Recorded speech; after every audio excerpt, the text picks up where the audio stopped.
Hey everyone, this is Miko from the Permit Empire, and I want to thank you so much for tuning into this video. I want to thank those of you who have recently liked, commented, shared, or even subscribed to my channel, and I want to let you know that I really do appreciate it. And I ask that if you have not done any of those things so far, that you go ahead and feel free to do so today. So in today's video, I want to jump in and talk a little bit about 3 things you should do before securing your first client. Now, there's quite a few different things you can be doing before securing your first client, of course, but there is 3 things that I want to talk about as it pertains to getting your first permit running client, and just 3 things that'll help you get yourself ready to obtain that first client. So I talk a lot about permit running, yes, and I talk about different operations and different things that are happening in the permit running space. But today we're going to get in just a little bit and see exactly what you should be doing to get it started, right? So first things first, let's jump on in here and talk about it. What services do you actually offer? Now, that may sound simple, and that may sound actually silly, but as it pertains to permit running, everyone may not be offering the exact same services. And that's something you need to be aware of. What service is it that you're actually providing for your potential clients? Now, with permit running, we understand for the most part, it's usually you're picking up the documents from your client, you're submitting it to the building department. When it's approved, you're picking it up from the building department and you're returning it back to your client. However, there are different things that are also needed even in that process. Are you recording notice of commencements? Are you retrieving documents? Are you preparing documents for that permit submission? Exactly what is it that you'll be doing or providing for your client? This is something that you should know up front, right? Are you filling out permit applications? Are you notarizing documents? What is it exactly will you be providing to your potential clients? This is something that you want to go ahead and get clear about, because you don't want to go into an agreement with someone and there's so many uncertainties. There's so many things that, oh, I didn't cover that. Oh, I don't know if I can even do that. You want to know for yourself what services that you provide so that you can confidently present that to a potential client. And there will be no room for error there, right? There will be no room for confusion, because you want to be able to communicate effectively what services you will be actually providing to your client, right? So second thing you want to talk about, or you want to get prepared with, right? You want to get prepared with your pricing. A lot of times people go out and they kind of base their pricing off of what someone else is doing, what someone else is charging. But is that going to be enough for you? You need to know for even the services, now that you've identified what services you'll be providing, what do you charge for each of those services? What do you actually charge for that? Not just what someone else is charging, but what do you charge for that service? Because you don't want to find yourself providing a service and you're not making enough money to even actually put gas in your car. You don't want to be providing a service and you're not even making enough money to pay yourself anything once this is all said and done. You want to make sure that you are actually paying yourself appropriately. So you're going to have to charge for your services appropriately. So that's something that you definitely want to sit down. You want to calculate, hey, how much gas am I going to be using to even be able to do this service? How much time it's going to be taking from me to provide this service or perform this service? You want to take in account of a few different things, but of course, even your overhead. How much are you paying to even have this business operating? You want to make sure that you're accounting for those things when you're considering how much you will be charging for your services. And again, you want to be able to clearly communicate that with a potential client. You don't need any confusion. You don't want to make room for error. And again, you have to be able to clearly communicate what services I'm providing and what are the fees for those services.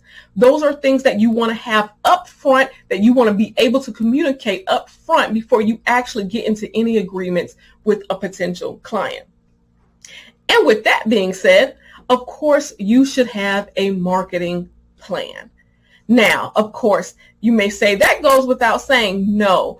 if you have gotten all of your services together and you put the fees together, hey, this is what I'm going to be doing. This is the service I'm going to be providing. This is how much I'm going to charge. Yes, I'm in business. But no one actually knows that you do those services, that you provide those services. Then you're not really in business.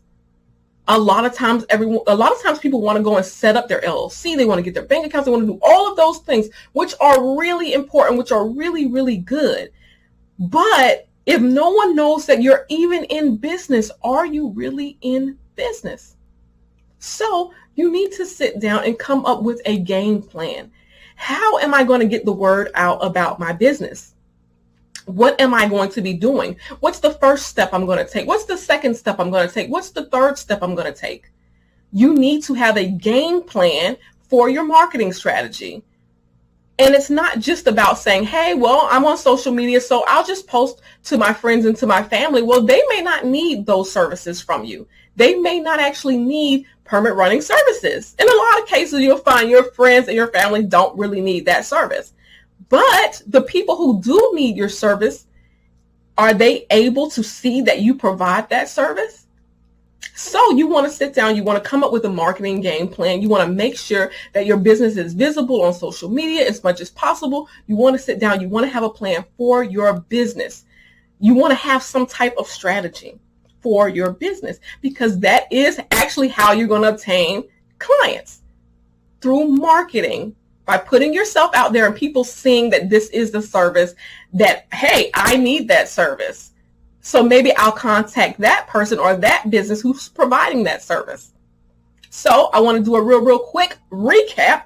You want to make sure that you know exactly what services you are offering. You want to make sure that you have a hand on it and that you know exactly when I'm coming into the game, I'm coming into it knowing exactly what I am doing, exactly what services I am providing. Now, sure, over time that can change. You may find that you want to add some services. You may find that you want to take some services away. I have definitely done both of those things. But coming into it, you want to understand what a permit runner even does. You want to understand it. If it's a service that you're going to be offering, you want to understand what a permit runner does, and you want to understand exactly what scope you will be providing. What is it that you will be providing? What services? Are you recording documents? Are you preparing documents? Are you filling out applications? You want to be quite clear as possible, right? You want to be as clear as possible on those details.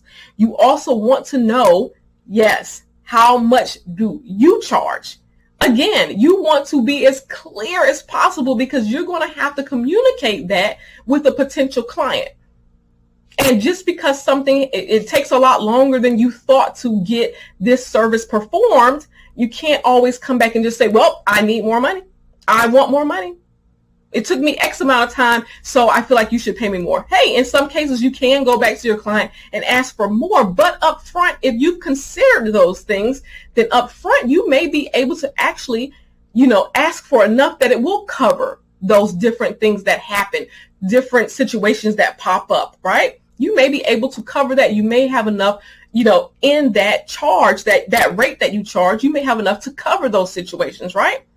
And again, you want to make sure that you have a marketing plan, that you have a strategy, because sure, you can do all of the things that you need to do, but if no one knows you're in business, are you really in business?